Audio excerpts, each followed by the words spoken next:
let's start with our first panel, which looks at divestment, no path to a net zero world, why investing in carbon intensive companies could help achieve environmental targets. So this panel discussion looks at the divestment versus engagement debate.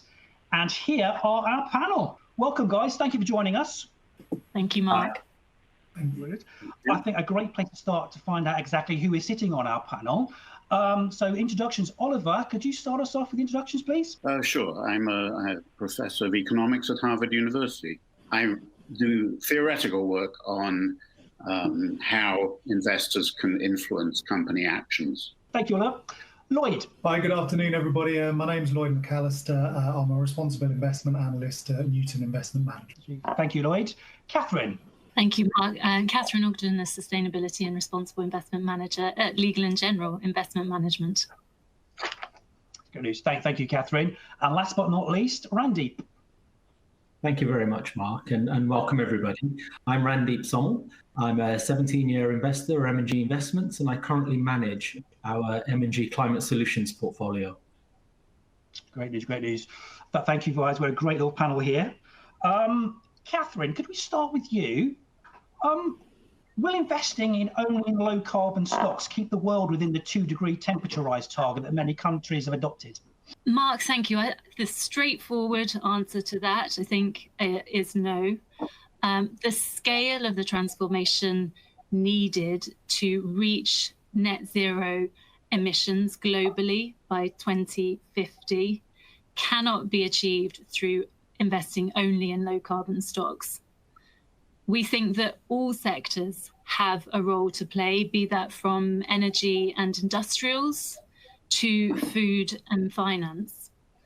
And that role is both to reduce emissions across the value chain, but also to think away about the way that companies deploy their capital. So high carbon industries may be at the forefront of the transition, but we think that excluding them and only investing in low carbon stocks will not solve the problem. Indeed, some of these companies will be part of the solution. And being part of the solution helps not only manage risks, but also creates opportunities for companies and investors. And it's with this framing in mind that LGIM has been engaging with companies on climate change for many years. And over the last 4 to 5 years has dedicated significant time to assessing companies and engaging companies on their preparedness for the transition, but also the role that they can play in driving the transition. And we're now doing this as part of our climate impact pledge in earnest across 15 climate critical sectors, up from the previous 6 sectors that we've been engaging with in earnest on previous years. But importantly, as well as engaging with these companies and holding them to account, which I'm sure we'll talk about shortly, we integrate the findings of these engagements internally through our global research and engagement groups. And that to both unify our engagement efforts and our messaging to companies, but also to help us determine ESG risks and opportunities. Thank you very much, Catherine. Randy, based on what Catherine has just said, starving the big polluters of capital won't work in achieving the transition to a net zero portfolio. Is that right? That is absolutely right. The scope of the challenge that we have taken on should not be underestimated. It is going to take a huge amount of political will, of consumer education, of industrial change, and a lot of capital to get us to those 2050 targets, and we need to begin now. That point about only investing in low carbon stocks, you can just end up with a portfolio of software companies and Netflix. That is not going to help achieve anything at all. In a lot of cases, we will require steel for a clean future. We will require copper for a clean future. We need to actively invest in the solutions that are going to bring about the progress, the enablers, if you will, that are going to be out there, that are going to help us bring those emissions down. Starving capital-hungry polluted areas isn't necessarily going to do that. at all. What we need to do is start engaging with companies, finding the solutions, understanding what technology is available, and investing appropriately. There are some very high energy intensive sectors out there. I'll give industrial gases as one, but their net carbon saving is absolutely huge. Starving them of capital simply makes the situation much worse. And this is why engagement, understanding, and an active strategy in order to reach the 2050 targets is very, very important. Thank you for that, Randeep. Okay, Lloyd, so far it seems to me that you can't exclude oil and gas stocks and they have to be brought in as part of the solution. So how should investors be using oil and gas stocks as part of a low carbon strategy? For me at the moment, I think it is very challenging to have an oil and gas company in a low carbon portfolio, and specifically a low carbon portfolio. That's for a couple of reasons at the moment. One is that these are the highest emitting companies in the world when you take into account their scope 1, 2, and 3 emissions. And if you're operating in the context of a low carbon portfolio, alongside the fact there's a huge amount of other solution providers out there that can deliver low carbon solutions, it kind of struggles to pass the sniff test a little bit, including oil and gas companies in there at the moment. But the sniff test is kind of overly simple, and this is a hugely complex area. And you can argue that the oil and gas majors, without them being on board, the energy transition will be much slower. And therefore, you might want to take a more forward-looking, constructive view of what positive role can they play in the transition. Now, unfortunately, I think we're at a place at the moment where, for a number of reasons, but chiefly that the scope 1, 2, and 3 emissions, for the most part, will be higher or flatlining at 2030 still. So much different from the IPCC request that emissions are reduced by 45% by 2030, makes it for me a very challenging addition for oil and gas companies to be in a low carbon strategy at the moment. But that's not to say that I disagree with the principle that they could go in. I just think at the moment where their strategies are means that they're not at a good enough stage for them to be included. I think fundamentally, you just need to ask, are these good long-term investments? And there's so much uncertainty around regulation and closing the sort of policy gap between what governments have agreed to versus what exists at the moment. I just think that uncertainty leads to real business risk for them. And there's a danger that you end up engaging and holding them all the way to bankruptcy. And that's not good for our clients. And so you've got to be realistic about the level of change that engagement can bring. Thank you, Lloyd. Oliver, I could bring you in. How do exit and voice strategies compare? I think we've heard from the other panelists that engagement is called for here. I think exit strategies, by which I mean divestment or boycotting, can only get you so far. And in fact, in some cases, may even be counterproductive, because if socially responsible investors get out of companies, sell their shares, then who's going to be left? The remaining shareholders may be the less socially responsible of us, and they may actually be happy for their companies to sort of remain dirty and not be moving in the direction that we want to solve climate problems. So I think divestment and boycotting, perhaps, they get more attention than perhaps they should, and that engagement where investors stay with companies and try to push them to become cleaner, I think that can be a very effective strategy, particularly if the corporate governance rules permit it. In the United States, actually, the rules seem to be rigged against shareholder action, the SEC regulations, but I think there's some hope that that's going to change under the Biden administration. Oliver, thank you very much for that. Catherine, a similar question to you. I mean, when it comes to voice strategies, does pushing a company to be greener actually work? I think for us, it doesn't have to be a case necessarily of one or the other when it comes to voice or exit. Of course, we prioritize engagement over divestment. We want to retain that ability to positively influence companies, both at the board and the management level.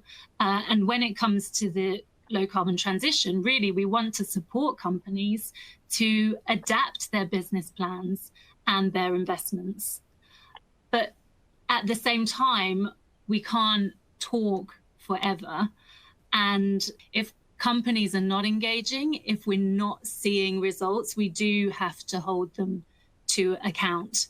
Companies need to know that our conversations and that our engagements are in fact going somewhere. And for us, at LGIM, what that comes down to is really engagement, what we call engagement with consequences. And so that means both using our vote as in the first instance, but potentially divestment as an option after that. I mentioned our now long-standing climate impact pledge, our targeted engagement strategy on climate, which is in its 5th year. And if companies fail to recognize the imperative of climate risk and the need to act fast, we will vote against the chair of the board on behalf of all of LGIM's equity holdings. And as I also mentioned, we've expanded this engagement and the consequences of this engagement from 6 to 15 sectors. So Randeep mentioned the steel in his comments earlier. So we do need to look, not only at the autos and the utilities and the oil and gas, but we need to look at heavy industries. We need to look at steel. We need to look at chemicals. But ultimately, if companies aren't taking action, we really do need to hold them to account. And we've seen tangible results from that approach. And importantly, what we also want to promote is transparency across the market. And so the results, our assessment framework and our assessments are made public on a dedicated web page that we have. So I think it's not necessarily as clear-cut. The two working in tandem together can be really effective to drive change in the market. It's quite interesting what you said there, Catherine. Thank you. This question really is at the heart of this discussion, the divestment versus engagement. Lloyd, you're also on the front line here.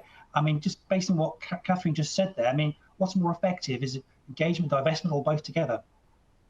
I agree with the sentiments that Catherine laid out. From an active manager standpoint, I think we are at a stage in proceedings where exit is a perfectly acceptable and rational choice from some companies where the management teams have head in sand, and we don't want to expose our clients to that risk. I think for others who are transitioning, things might not be perfect, but things are changing very fast and have certainly changed a lot in the last 18 months. And so long as the broader investment case stacks up, the fundamentals work, the macro stacks up, the valuation works, I think there's a legitimate place to still hold and engage with these companies. But you do have to take it on a case-by-case basis, would be my view. Thank you. Thank you very much for that, Lloyd. Randy, is climate change risk best managed through an active mandate? I believe so, and for the simple reason that you need to engage with companies. You need to absolutely understand what their emissions are, but on the other side, how much carbon their products and services are either saving or avoiding. It is very difficult to understand that in an index or an ETF type strategy because you simply pick stocks dependent on the sector. You can have some absolutely brilliant consumer discretionary companies that are part of the circular economy. They wouldn't really necessarily flag up with anything. I mean, to mention a couple, Darling Ingredients, Trex in the US, all 100% of their products are recycled material, which they then put back in to the economy. Huge benefits. 20% of emissions can be avoided simply by reducing, recycling, and making sure that we don't have as much waste going into landfill. I think, there's a lot of institutions out there, the MSCIs and the ISSs of this world, that can provide some numbers. They tend to get it right on big cap, but when it comes to not outside of the mega cap type names, it does take working with companies, understanding their sustainability reports, exactly what's going on with the business, how they're investing capital, and just how important they are to be a part of the solution going forward. And as we've all discussed, that critical engagement factor that you need to have. And I think that is probably best suited to an active strategy. Catherine, after hearing that, what about you, active or passive? I think there's a role for both. They serve different purposes and they achieve different goals. Of course, we've talked about the importance of engagement as part of, particularly in index strategies, and collaborative engagement as well, hugely important. But I think the message that we used to hear or have in the market that is our only option in index mandates is no longer the case.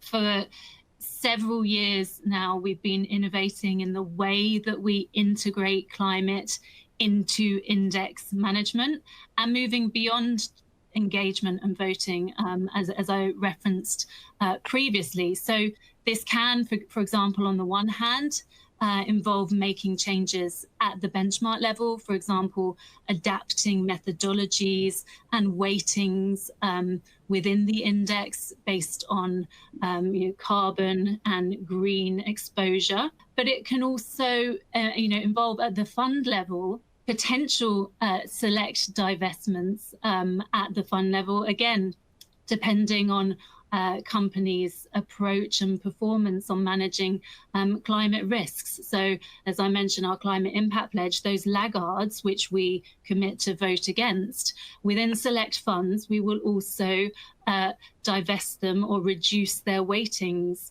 within the fund. And what we find is that mixture of capital allocation combined with engagement is really forceful. We have 25 billion in assets that are now apply that climate impact pledge, that engagement with 2 levels of consequences. So it's taking that step further from engagement. And I think it means that things can be much more interesting, the opportunities in index management to address climate as well, but both have a role to play. Thank you very much, Catherine. Oliver, should there be a conflict between investors reducing the negative environmental impact of their portfolio against hitting growth or income targets? Well, I don't think it's a matter of should. Obviously, in a perfect world, there wouldn't be a conflict. We could do things that were good for the environment and also good for our wealth. But in practice, I think it's unlikely to be that simple. There's going to be some low-hanging fruit where a company that becomes greener will become more profitable, maybe because investors will like the company and so bid up the price of their shares, or maybe consumers like buying from green companies, and so there'll be big demand for the product and profits will go up.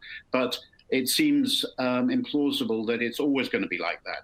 I think ultimately they're going to be trade-offs. We just have to recognize that. I mean, just as, if somebody buys an electric car or puts solar panels on their house, that might actually be not that good for their personal bottom line, but they might do it because they care about the environment. And I think that's going to be the case with firms. In some cases, shareholders may be willing to make that trade-off. In other words, if you ask the shareholders of a dirty company, I'm using these terms dirty and clean just for simplicity, but if you ask the shareholders of a dirty company, would you like the company to do reduce its carbon footprint, even though that may reduce profitability? They may say yes. Actually, we're willing to make that trade-off. Thank you, Oliver. Thank you. Randeep, it's quite interesting when we talk about the trade-off between doing good, creating better companies, creating a better world, better communities, against actually earning a return in growth, because pension schemes do have to generate a certain return every month to pay their pensioners. So could investors actually be sacrificing return if they start selling or boycotting oil and gas stocks? I don't believe that's the case whatsoever. I think as we begin to see, and you look around the globe, the one thing that will come into focus is your time horizon. If you have a short-term time horizon and you're basically looking at volatility of stocks over a 1 year, 18-month period, yes, of course, you're probably going to sacrifice some returns. If you're a long-term investor looking at 3-5 years plus, if you look at the direction of travel today from a regulatory standpoint, I do not believe you are sacrificing returns by looking at that term Oliver used, at cleaner stocks rather than dirtier ones. I think, in fact, what you are doing is mitigating business risk. You're mitigating stranded asset risk, and you're bulletproofing your portfolio for what looks like the natural journey nearly all countries around the globe are taking in terms of regulating carbon emissions, whether it be across the EU, which has taken a very early lead. And since we've seen the US and China now beginning to commit towards the Paris goals, we're going to start to see regulation in the two polar economies on each sides of the earth now. I think that the returns and the portfolio's cleanliness in terms of which companies they're investing in now effectively go hand in hand. Thank you, Randeep. Lloyd, sticking with this theme, BT and Shell traditionally or typically they're high dividend payers. Is it a case of miss them and miss out? I think possibly. I don't think it's an easy one to answer at all. There are certainly going to be periods where the macroeconomic environment, particularly if you're going through a cyclical recovery post-COVID, means that stocks that have a high exposure to general economic activity are likely to outperform those growthier, greener type names. And that's what we've seen post-COVID, where a number of the oil and gas firms have outperformed the broader market. And so I think that there are likely to be periods of time where tactically, on a shorter term time horizon, as Randeep suggested, that you could sacrifice returns. And indeed, conversely, just because you're investing in green companies obviously doesn't mean that you're definitely going to get great returns. Being green isn't a sufficient condition for outperformance. And so, but I guess to summarize, I do think, though, that the regulatory environment between what governments have signed up to versus what exists today, there is this clear gap. And if that gap closes, the energy transition over the next 10 years is going to be significantly more difficult for the oil and gas majors to weather. And therefore, and I would view that as being more likely to happen than not at the moment. And therefore, I do think that on a longer term basis, you are reducing your business risk if you avoid the sort of worst performers in this area, certainly. Okay, thank you for that, Lloyd. This has been quite a fascinating discussion. However, can we give the last word to Oliver? Oliver, can climate change be solved at a corporate level? I don't think so. I think corporations have a big role to play, just as individuals. Individuals have some role to play as well. But ultimately, we need government. People, I think, are more socially responsible than they're often given credit for, and including owners of companies. But they don't, to use economics jargon, internalize all the externalities that arise from things like climate change, and that's why we need governments also to be acting. Like most economists, I'm in favor of a carbon tax, a worldwide carbon tax. That would be very efficient. Unfortunately, politically, it's very hard to achieve, particularly internationally, because you not only have to persuade national governments to do it, but you have to persuade them to coordination among different national governments, same level of carbon tax throughout the world. Very, very hard to do, but that ultimately is what something like that is what we need. But I think the point is that every actor can play a role. Government, corporations, and even individuals. We need them all to be doing things. So your plan is to hit them in the wallet, which usually gets people to sit up and take notice, doesn't it? but also appeal to their better nature. Both. We need both. Thank you, guys. That has been fascinating. This, of course, is one of the biggest debates within the ESG sustainable investment circles. So Oliver, Lloyd, Randeep, and Catherine, it's been great. Thank you very much for your time. I look forward to catching up with you again. Thank you. Thank you very much, Mark.